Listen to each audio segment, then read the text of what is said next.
Huckabee. Benjamin Netanyahu celebrates America's new embassy. National Security Advisor John Bolton discusses North Korea. And country artist Ryan Weaver performs.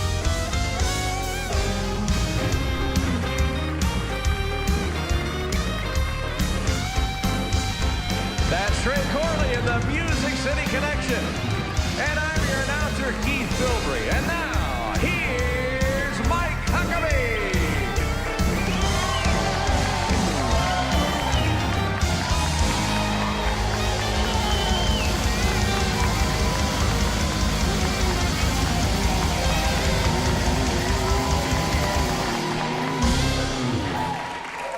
Thank you so very much. What a great, great crowd we have here in our studio. And by the way, what a week. I've been in Israel for the official opening of the U.S. Embassy in Jerusalem.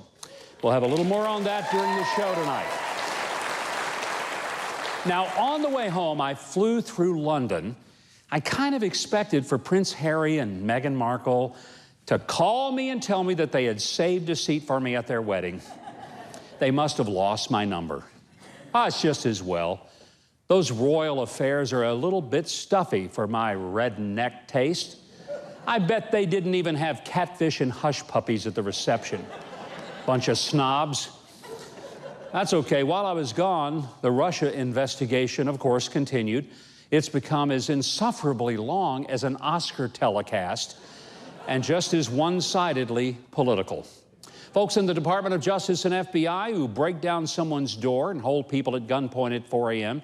just to get a laptop or some file folders, they're not so forthcoming in releasing documents so that Congress can get to the bottom of whether or not the highest officials in the federal government use their power to politically attack and prosecute folks whose politics they disagree with. Now, if the leadership of federal agencies refuse to hand over information to Congress, which has the constitutional oversight responsibility of those agencies, then we have a crisis. And that crisis is not whether President Trump has used Russian dressing on his salad. Let's hope President Trump orders his Attorney General and the federal agencies to allow Congress full access to all the material that it's requesting. And they need to come clean as to whether their reluctance to give the info is national security or their own job security, in case they should get exposed for having abused their authority by turning their police power into political power. Members of Congress have security clearance.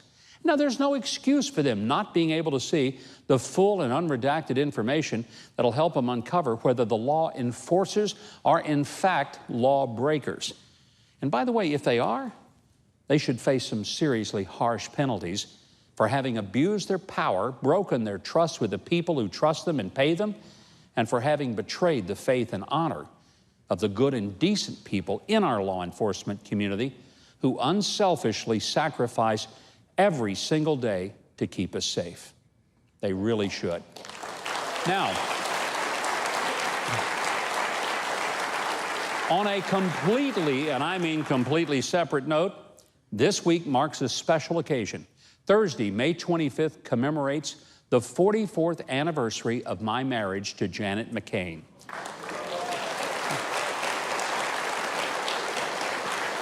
We were both 18. We were a couple of months shy of our 19th birthdays. In the 44 years we have weathered her battling spinal cancer in our first year of marriage, having and raising 3 children, enduring changes of careers in broadcasting, then the pastorate, then the brutal world of politics, and ultimately back to broadcasting. We have been so broke we literally ate peanut butter and jelly sandwiches and canned soup every day, all the way to being blessed so to be able to build a house of our dreams and being able to get away far more than we ever dreamed of being able to live and earn. We are unbelievably blessed with 6 awesome grandkids that you will surely agree are beautiful, as well as 2 faithful and loving dogs who do absolutely nothing. But they give us joy and laughter. Now, Janet has put up with a lot, but she has been a steadfast, loving, and wonderful wife and mother. We got good advice at the beginning of our marriage. Never consider divorce as a means of solving our problems. Now, let me just tell you this. After all the 44 years, we haven't considered divorce. We have considered murder a few times, but never divorce. So to my wife, I offer my love, appreciation, and my best wishes for another 44 years.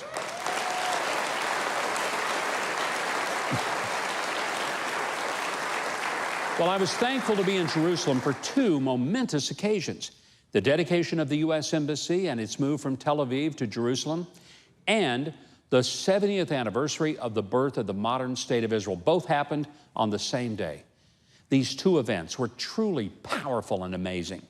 When modern Israel was birthed, the world recognized that the Jewish people needed restoration to their ancient home. Yet they failed to restore them to the capital of their nation, Jerusalem. After years of empty promises from world leaders and 3 U.S. presidents, President Trump fulfilled the pledge from long ago. I have determined that it is time to officially recognize Jerusalem as the capital of Israel. With a stroke of a pen, United States President Donald Trump has moved the U.S. Embassy to Jerusalem and declared United States recognition of the city as Israel's capital. Behind me is the official new location for the U.S. Embassy, a move from the city of Tel Aviv that is only 1 hour away, but the transition seems far greater and has not been without controversy. Israel's enemies have protested vehemently and convinced some friends of the Jewish people to waver. President Donald Trump continues to stand strong on the embassy decision and the support of the Jewish people in Israel. He has received both accolades and criticism from the international community. And here in Jerusalem, whether this was the right decision depends on who you ask. It's hard to say, first of all, because, you have 2 Jews, 3 opinions.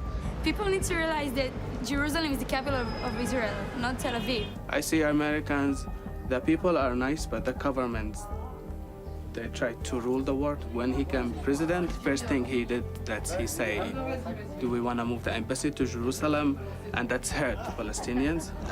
At the end, it's embassy either if it's in Jerusalem or in Tel Aviv. That for me it's a big headache because they shut down everything. We definitely feel that it's the right thing to, that other countries should recognize Jerusalem as its capital.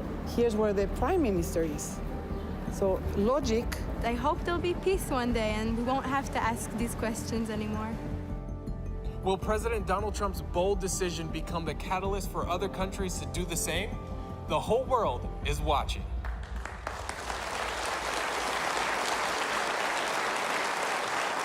Historical events like the move of our embassy are rarely greeted with unanimous support.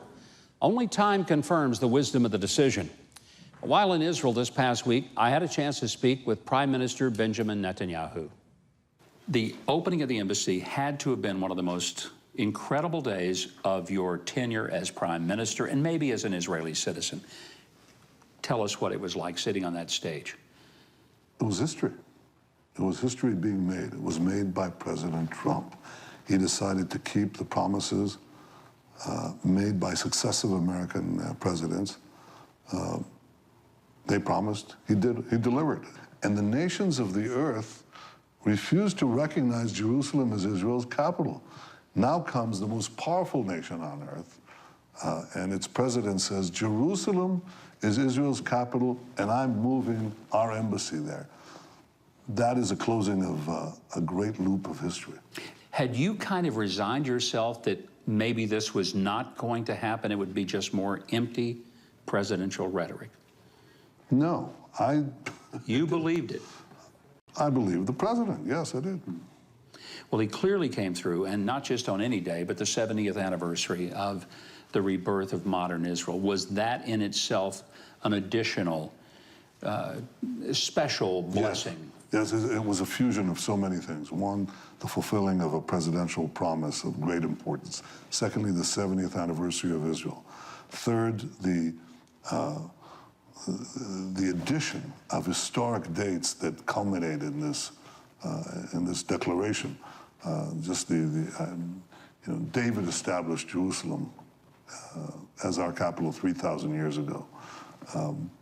King Cyrus of Persia enabled the exiles of Babylon to come back and rebuild our temple there 2,500 years ago. The State of Israel was established 70 years ago. Harry Truman recognized Israel, not Jerusalem, but Israel 70 years ago. And now comes this declaration, which is so historic in significance. And for me, it also had a personal significance because the embassy is built right where I spent the first 3 years of my childhood. So it all comes in together, the personal, the national, the international, history. The Iranian deal has been canceled by the United States. You were instrumental in helping to share how the Iranians had been completely dishonest in their carrying out of their end of the deal. But a lot of people in the international community, diplomatic community, very unhappy with President Trump for having walked away from the deal. What would be your answer to those who say, oh, we need this deal, and why did the president make the right decision? Here's what the people say who are criticizing the president and criticizing my position. They say, well, this is blocking Iran's path to the bomb. No, it wasn't. This deal actually paved Iran's path to the bomb, multiple paths, because it allowed them, within a few years, right now it's about 7 years, to have massive enrichment of uranium, which is the gunpowder you need for atomic bombs. And simultaneously, they could develop missiles, which is not covered in the deal, to carry these atomic bombs. And simultaneous to that, they were mothballing, hiding from the eyes of the world and the International Atomic Energy Agency. They were hiding the fact that they had a nuclear weapons program that we uncovered. So the three elements, you know, the core of the bomb, enriched uranium, the missiles, and the weapon program that they were working on, that's not covered by the deal. That's a crazy deal. It's a lousy deal. And I'm glad that the president had the clear-sightedness and the courage to walk out of this bad deal, which is dangerous. Now Iran has to figure out what to do because he's also done something else. This deal not only you know, it had enriched uranium, it also had enriched Iranians because it gave them an enormous amount of money, billions and billions of dollars, which they use for this cash machine, for their war machine. That's what we see in Syria with their aggression. That's what we see in Yemen for their aggression. So any way you look at it, it was a bad deal, and I'm very glad he walked away. And he also brought Iran's war cash machine to a screeching halt. I cannot leave without at least a brief response. Hamas has incited their own people to put themselves in harm's way. The world press pretends that it's Israel's fault that there was problems on the border of Gaza. How do you respond to that? Hamas openly declares its goal to destroy us. They want to, they said, we'll get 1 billion people to rush the border fence and conquer Israel. Well, they didn't get 1 million. They didn't get 100,000 as they promised. They got a few thousand people. And you know how they got them? They paid them. They paid them. By the way, they paid them with Iranian money. So they paid them to go. Half of those who were killed yesterday were Hamas fighters or Islamic Jihad. That's paid by Iran too, half of them. So this is not a peaceful demonstration. This isn't a non-violent demonstration. They're trying to rush the fence. They have weapons. They have explosives. And they openly say they want to get into Israel to destroy us. So of course we had to defend ourselves and prevent them from doing so. Any country would. But the ones who are responsible for this are Iran. They want those casualties. We try to avoid them. They want to incur them. It's crazy. These people they just don't care about their own people. Mr. Prime Minister, it was a wonderful day. Congratulations to the nation of Israel. Well, thank you for celebrating it with us.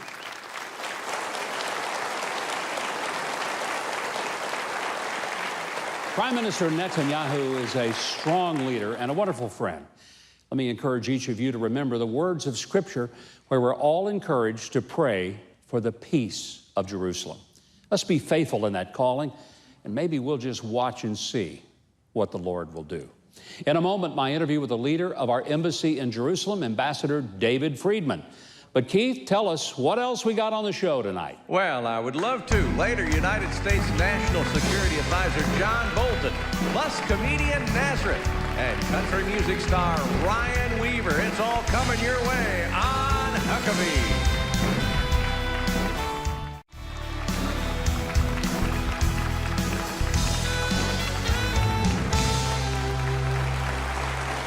And welcome back. Continuing with highlights from the time in Israel this week, I had a chance to catch up with constitutional lawyer and great conservative talk host Mark Levin in Jerusalem. I asked him what he felt personally when the president decided to move the U.S. embassy to Jerusalem, and then just what it was like to be there for the occasion. Absolutely unbelievable. And it shouldn't be unbelievable, should it? It shouldn't be. No, but he's a man. You know what he is? He's a statesman. He's attacked with his Twitters and all that. This is a man who's going to be remembered. He's going to be remembered for what he's doing here, which he'll be remembered here for 1,000 years. He'll be remembered on the Korean Peninsula. He'll be remembered for what he's doing with Iran, for what he's doing with China. His foreign policy is absolutely exceptional. And I want to say something to your audience. You deserve a lot of credit. Listen to me. You've been a big pro-Israel supporter through your entire life, and I want to thank you for that. Well, you're very kind to say that, but I give full credit for this decision and everything that's happened to a president who went against a lot of people who were whispering in his ear and even shouting in his ear, but he did it because he believed it was the right thing to do. Mark, do you think that some of the maybe never-Trumpers will finally come around to say, okay, so I don't like his tweets, and maybe I don't agree with everything he says, but the man is doing what we've been praying for a president to do? I don't even care about the never-Trumpers. They don't matter to me. What, are there 12 of them left? I don't know, but I will say this. The never-Trumpers, a lot of them come out of the former Republican administrations. Well, they didn't do this. Yeah. Their presidents didn't do this. They did other great things. They didn't do this great thing. This president went against the State Department, went against the bureaucracy, went against even the European Union, as a few days ago, was trying to isolate our country and Israel. And we had a few strong Eastern European countries step up and object because they have to have unanimity there.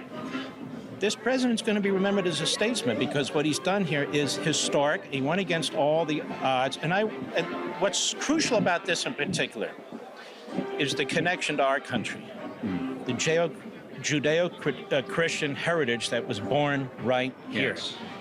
And Jerusalem is the key. Yeah. It's where everything started. And when you look how the Israelis treat not just Jews here, but Christians and even Muslims. Then you go to Bethlehem and you see how the Palestinians treat the Christians in their churches. Or you go to Hebron and see how the Jews are treated there. You just thank God for the state of Israel. Mark, a joy to stand with you in this place, the brand new embassy of the United States of America in Jerusalem, where it belongs. Absolutely wonderful. And by the way, isn't his daughter great? His daughter is great, as are you. I agree with your first point about my daughter. Both of you. God bless you. All the best, Mark. Thank you, Governor. Great to be with you. You too. And be sure to watch The Mark Levin Show. You can watch him on television, hear him on radio. Just visit his website to hear segments on demand and to read his insightful commentary on the issues of the day. All of that is at marklevinshow.com. You can also catch him on Fox News on the Life, Liberty, and Levin Show. Now, I was able to visit with our ambassador to Israel, David Friedman, at the TBN studios in Jerusalem.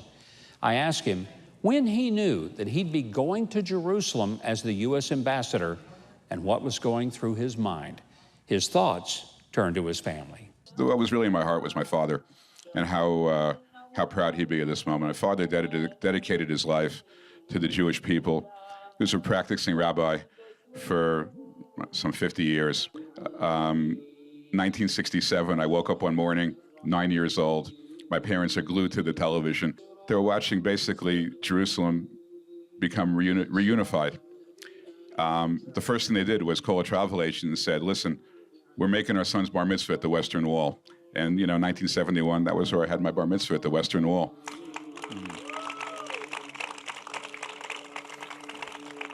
And look, I've known the president probably longer. I'm either first or second longest of anybody in the administration. He knew all this about me. We've had these discussions over time. So when he chose me for this position, he knew that, this was something that I brought with me. Now, of course, look, I represent the United States government. I don't represent the state of Israel. Whatever I do, I always look through the lens of how does this benefit the United States. I think it's fair to say that you certainly have the support of the American Jewish community because they know your roots and your heart. But it's also very important for me to convey to you, you have the unbridled support of the evangelical community, because we know of your commitment to Israel as a nation that God has chosen for his people. Thank you. I can tell you without hesitation, none of this happens without the support of the evangelical community. They should all be extremely, extremely proud. There was a lot of pressure on the president to not do this. Walk us through his decision when he ultimately decided, against all pressure, he would do what he believed the right thing to be. The first thing is the more you tell him not to do something, the more likely he's going to do it. The second thing is the president has a fundamental desire to keep his promises. You know, he's uncomfortable with the idea that he would make a promise and not keep it. The other thing that I think motivated his decision was, if I say something and I don't keep it, what am I saying to the world about who I am, what I am, and how do I effectively protect and help the United States going forward? And that's why the Jerusalem decision, for all of us here, you know, it's a divine decision. It's a miraculous decision. It's the right decision. It's the moral decision. But it also reverberates everywhere throughout the world and makes our president so much more effective in bringing peace to all the other malign nations that we have to ultimately, you know, resolve our issues with. Mr. Ambassador, a final question. If you could speak to the way the media treated the opening of the embassy by trying to almost create a connection between what Hamas was inciting and encouraging that led to the deaths of dozens of people in their own community. Well, let's be clear. This is the equivalent of a suicide bomb, right? They're sending young people to their death. They're telling them, you can breach the fence, you can march through all the way to Jerusalem. And these poor, impressionable kids believe it. Now, there's no place in the world, including our own country, where if terrorists threaten to breach the border and come across the border with the intent to kill Americans or Canadians or Belgians, people are going to hold the border and they're going to stop people from doing that. That happens everywhere in the world. For some reason, people want to hold Israel to a different standard of behavior than every other country. Look, Hamas is a terrorist organization. There are 30,000 of them in Gaza holding 1.5 million people hostage. The Israelis, generally speaking, are the only nation that provides a constant flow of humanitarian aid, and yet Hamas takes concrete for hospitals and they build terror tunnels. Every terror tunnel costs $3 million. $3 million designed to kill Israelis and kidnap Israeli soldiers. The Israelis blow it up. That's $3 million. They build it over again. It's heartbreaking. Mr. Ambassador, thank you so very much. Congratulations. Ambassador David Friedman was a perfect choice to represent America's friendship and support of Israel. He'll seek to bring peace and stability to the region and reinforce the right of the Jewish people to exist in the Middle East. All right, Keith, I'm sure there's something else left in the show. Why don't you tell us what it just might be? Oh, you guessed right. Next, meet Huck's hero, Brett Swain, and then National Security Advisor John Bolton, plus stand-up comedian Nazareth. That's all ahead on Huckabee.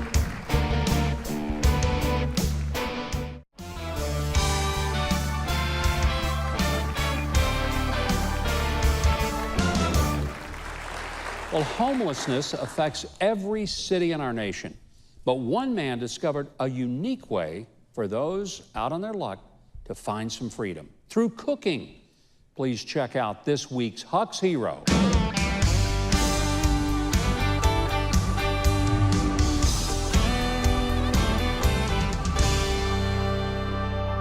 Hi, my name is Brett Swain. I am the head chef of the Cookery Culinary Institute and Cafe. The Cookery is a full-service restaurant and coffee shop in the 12 South area of Nashville. But in the background, in the kitchen, we're actually training homeless men that we've taken into our program and into our housing. We train them in the culinary arts. Cookery means it's like a place of healing. It's a place of restoration, and it's a place to establish one person's or many people's worth. People don't know their worth, and if they don't see how worthy he is, they'll never see how worthy they are. Unfortunately, I grew up in a home with drugs. It is so bad to wake up every day and go, God, I know the sunrise. Why do you keep me in this world?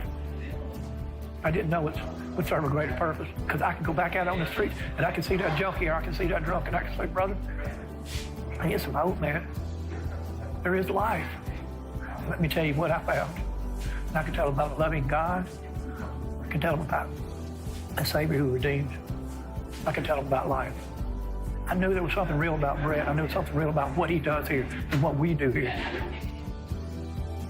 To say what I've learned about God is just that he can give you life that you've never even understood, and he can make you whole. No one else can do that.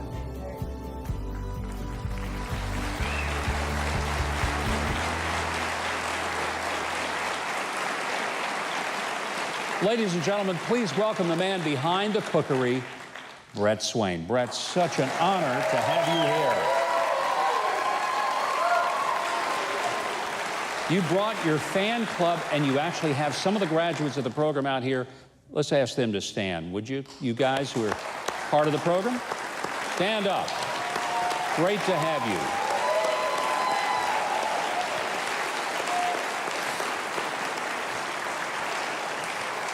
Brett, I love what you're doing, and I've never heard of anything quite like this before. There are programs for people who are homeless, but generally it's to provide housing. You're providing hope, career, opportunity that maybe no one ever thought of. How did you come up with the idea to do this? It was all Jesus. When I found out God was real, I wouldn't have wanted to go through homelessness as my school of compassion. I wanted the big red S and the rubber booties, and he sends me to Nashville, and there was a second conversion, just seeing his grace amongst the poor. In fact, I tell the lads a lot, there's certain colors of the rainbow you don't get unless you deal with the poor. I really believe that. So it was all the training of going through homelessness and living at the mission, and just surrendering to whatever process God was wanting me to do. And in that surrender, I found a certain freedom, and I found a kinship with the poor that lasts to the day, till this day. They're my family. Brett, you went through homelessness yourself. I mean, this is something that it's not just some endeavor that you're doing for charity. This is your own story, and you identify with people who've been there. Yes. It's interesting because Mother Teresa said, Jesus in the distressing disguise of the poor. I used to look at poverty from a sense of pity, but my eye came up. It was eye to eye through compassion and learning of that, and seeing how God moves amongst the poor. It really is an upside down economy. It's just amazing that he will answer the hunger, and he will answer the need in person to someone who is really desperate. And you know, I was finding out about the program. It's not like you're just teaching these guys for a week or two to cook hot dogs. No. It's a 5-month to 1-year program. And I mean, I'm looking at some of the stuff that they are learning to prepare, and it's very sophisticated dishes, the kind of which I can't even pronounce when I go to the restaurant, try to order them. Yeah, they're amazing. I wish we had enough time to really bring them up, because they're the reason I'm here. And their technique, their level, their aptitude all comes from a sense of well-being and a resurrected life and hope that it stirs a creativity in them. It gives them a passion to excel in an area of life that perhaps has been perverted or shut off since then. And so their creativity, because God is working so near them and in them, it just begins to flow, and the dishes are amazing, and they're just amazing people. So if people come to Nashville, they can go to the cookery. They'll be able to enjoy some of these delicious foods. But also if they're restaurateurs and others, yeah. I mean, here's a workforce that is available to them to hire these folks. Absolutely. Our hope is to create a mentor-based system that we can be talking with the local businesses in the Nashville area. So as we take men in there, we continue to influence and be a part of their life. But eventually, we pray that we can help out single moms or at-risk after-school teens, whatever we can do to try and stop the process from going further down the road. Well, what you're doing is amazing, and I want to say that's why you are our Huck's hero this week. I'm very honored. You are truly a hero to us. Brett, thank you very much. Thank you very much. Thank you, Governor. Now, yes, he deserves it. Love the reaction of our crowd. If you want to visit the Cookery and eat some of their delicious food, their restaurant can be found in South Nashville. And if you want to stay up to date or even donate to their cause, visit thecookery.org. Thecookery.org. Keith, you and I will probably meet up at the Cookery real soon. Absolutely. After the break, Ambassador John Bolton, and then later the rockin' country sounds of Ryan Weaver. All on Huckabee.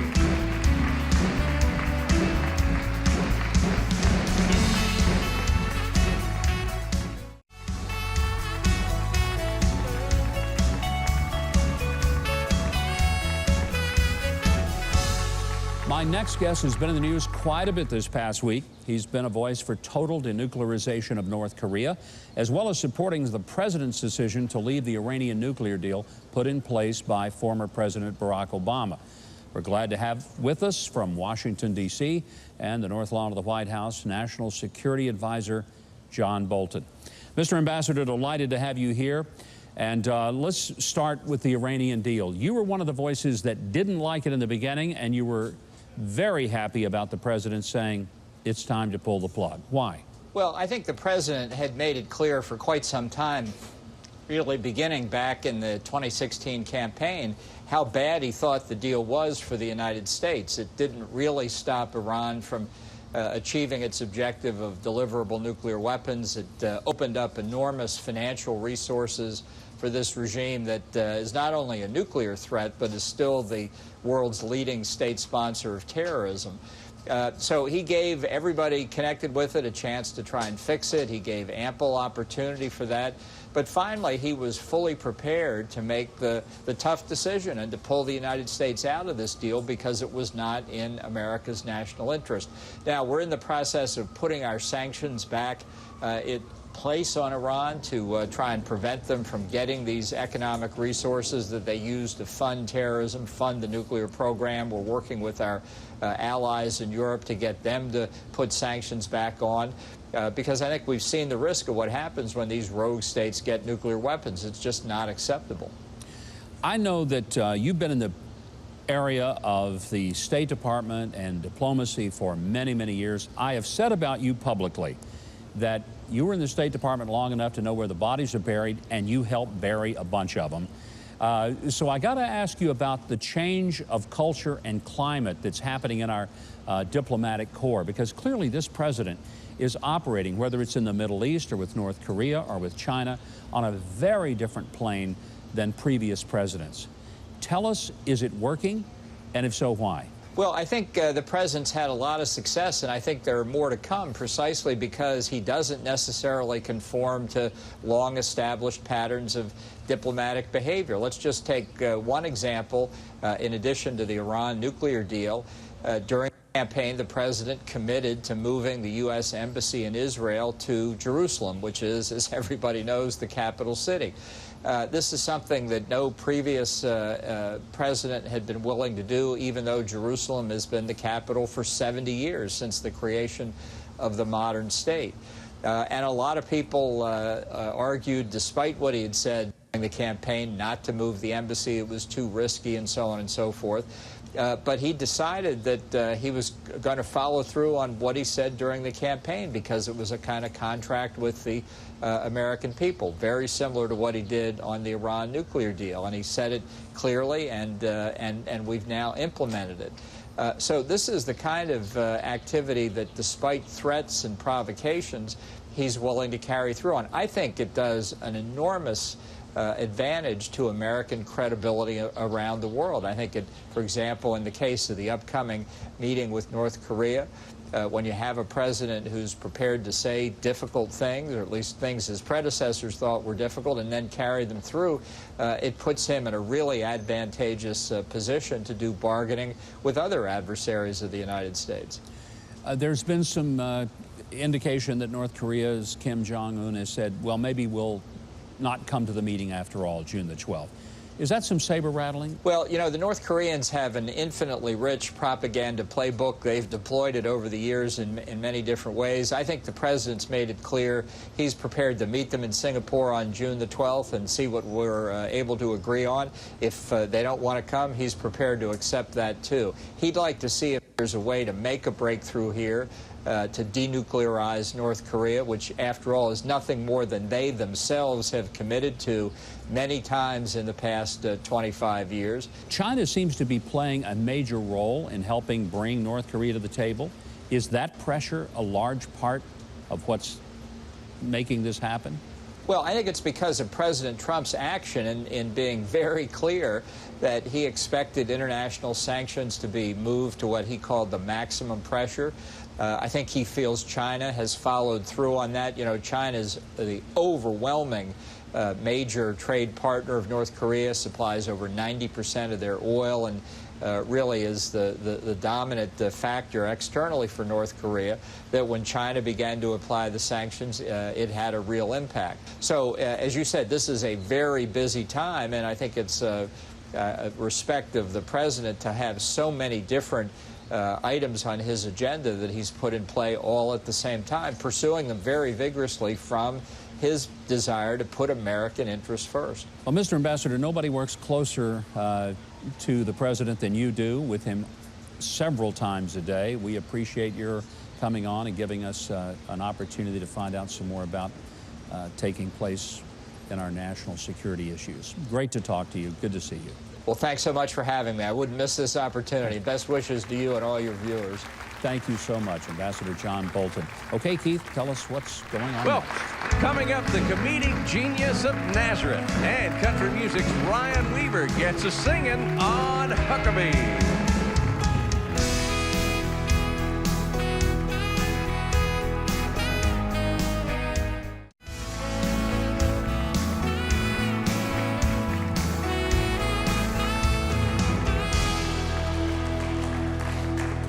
My next guest is originally from the Holy Land.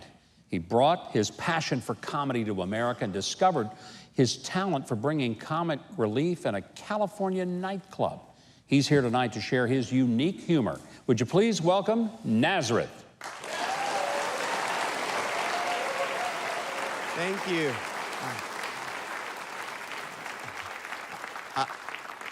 I am from the Middle East, but ever since September 11th, I feel so Mexican. You know, it's been difficult for us Middle Easterns lately, you know, like every time there's a shooting or something, I'm like, please, Lord, don't let it be a Middle Eastern, please. Hurricane, let it be Hurricane Bob, Hurricane Matthew, not Hurricane Abdul or Hurricane Ahmed. Because whenever these terrorists do something, we Middle Easterns cannot do it anymore. Like, I can't fly a plane anymore. I can't rent a truck anymore. I mean, why can't these people do something I don't want to do, like blow up a colonoscopy clinic or something? But my name is Nazareth. I was born in the city of Nazareth in Israel. And it's a family tradition to name you after the city you're born in. I feel sorry for my brother Waikiki. My other brother Albuquerque. And my sister Buffalo. Location, location, location. Like when you guys name your kids, you look at the baby name book, we look at Google Maps. But I was born in Israel. I grew up in Kuwait. I'm not Jewish. I'm not Muslim. I came from a Greek Orthodox Christian background, which means we never went to church. One time, my mom took me to church when I was little. It was a big cathedral, and the priest has a long beard, and you have to kiss his hand on the cross. Till this day, I can't watch Duck Dynasty. They're going, Father Sai, forgive me my sins, Father Sai. But I love this country. I love this country, and I love our military because, you know, you guys made this country so great that everybody wants to move here. I live in California. Every summer, my relatives from all over the world, they come and stay with me for 3 months. Take us to SeaWorld, take us to Disneyland. They think I'm a free Uber or something. So you know what? I'm very happy about the travel ban. Oh, yes. I'd like to add 3 more countries to the band. But I love our nation. We are so technologically advanced. I remember the days when we used to have, like, we saved our data on a floppy disk. Remember the floppy disk? Then became a CD, then a hard drive, then the flash drive. And now our data is saved in the cloud. And people are scared. People can see my data in the cloud. I'm here to comfort you. When Jesus rose from the dead, he went in the clouds. And Jesus saves.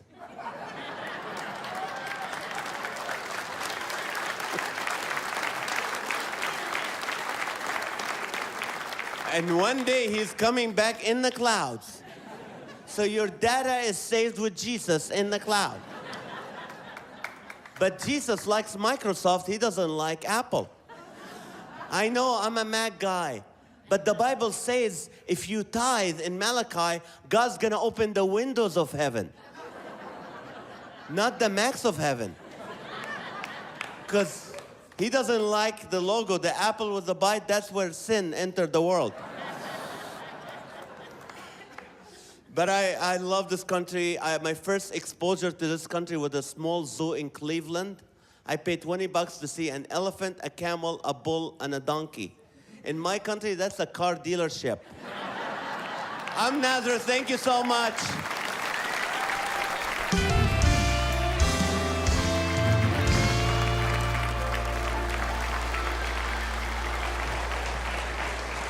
Nazareth, you have an amazing background. Born in Gaza, grew up in Nazareth, lived in Kuwait, and you're a comedian in South California. Yes. So you're in the most foreign country that you've ever been in Southern California.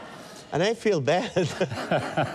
How'd you get into comedy? And I said, what do I want to do in life that if I never get paid for it, I'll do it to the best of my ability, and it was comedy. Why do we need laughter? Because I think we do. I think people have lost a sense of humor today. Yes, and people need to laugh because laughter doesn't heal your problem, doesn't fix your problem, but it's like a Tylenol. You take it, it takes the pain away, it focuses you on what you need to do. So that's what it does. And, you know, right now, like next week, I will be with our military in Europe, bringing laughter to them. They just, you know, it just takes the stress away from them for a while, so. Are people a little unnerved? You're a Middle Easterner, and you tell jokes about folks that normally you don't tell jokes about or you get blown up. I mean, does that get you in trouble sometimes? I've never been in trouble yet, so I'm good. Some people don't know how to deal with me because, you know, like I'm a conservative, I'm a born-again Christian, and so among my people, they're like, what is he doing here?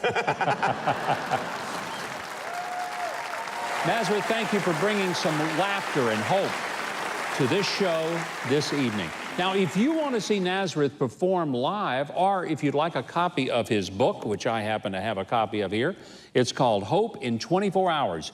You can go to his website, NazarethUSA.com. That's NazarethUSA.com. Great having Nazareth here. Keith, you can tell us what else we have tonight. I would love to. Up next, beat country music singer and military veteran Ryan Weaver on Huckabee.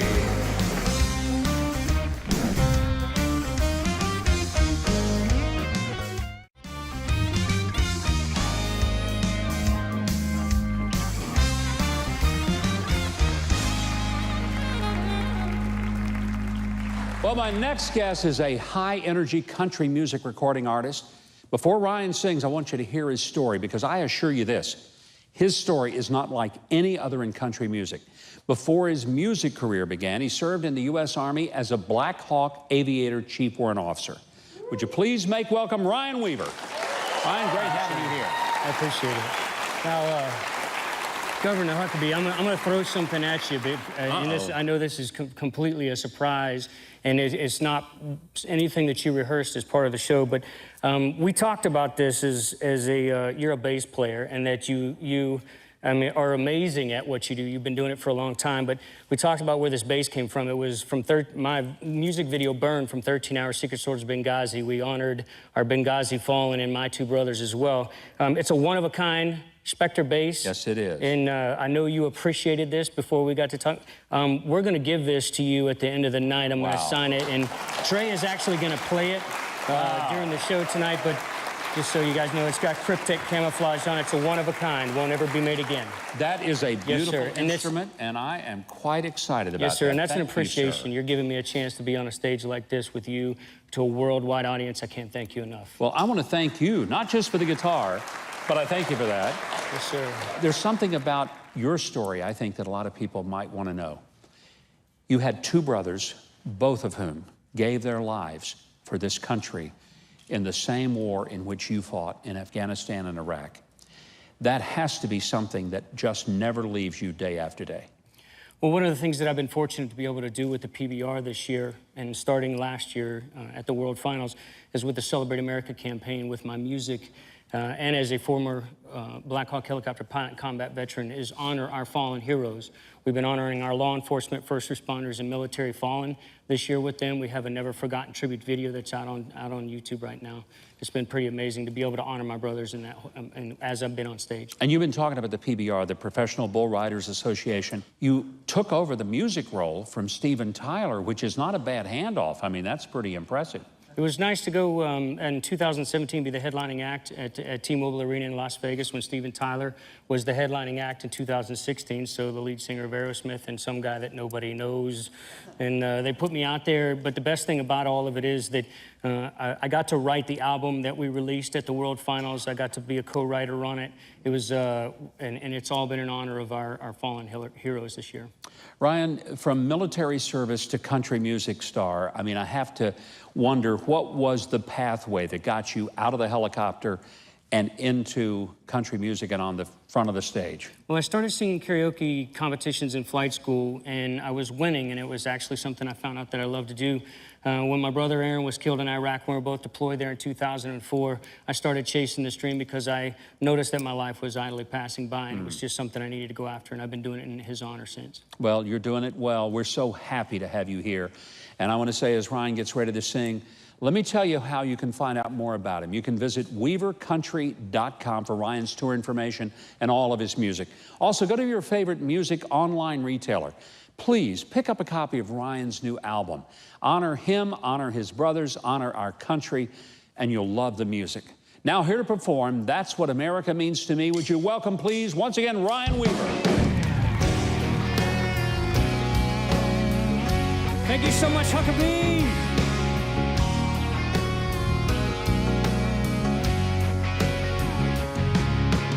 Freedom is a ribbon of untouched highway, an acre, two kids in a white picket dream, loosening your tie at the end of a workday.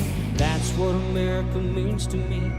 It's a purple heart that my granddaddy gave me, ice cream shop on the corner of Main Street, two names carved in a heart on an oak tree. That's what America means to me. Oh, oh, oh, that's what America means to me.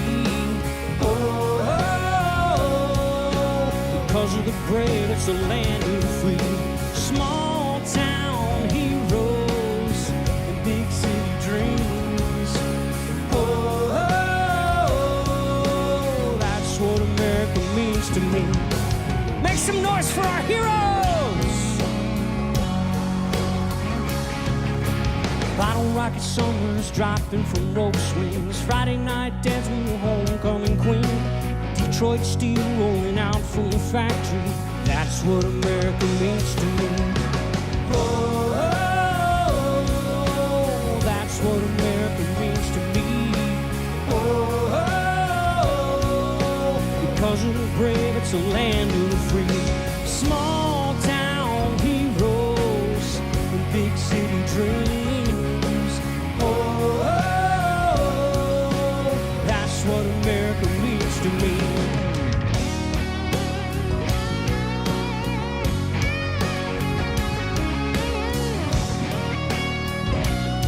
Let me hear you sing with me now. Oh, oh, oh, that's what America means to me. Oh, oh, oh, that's what America means to me. Make some noise! Oh, that's what America means to me. Oh, 'cause you're brave, it's a land of the free. Small town heroes, big city dreams. Oh, oh, oh, that's what America means to me. That's what America means to me.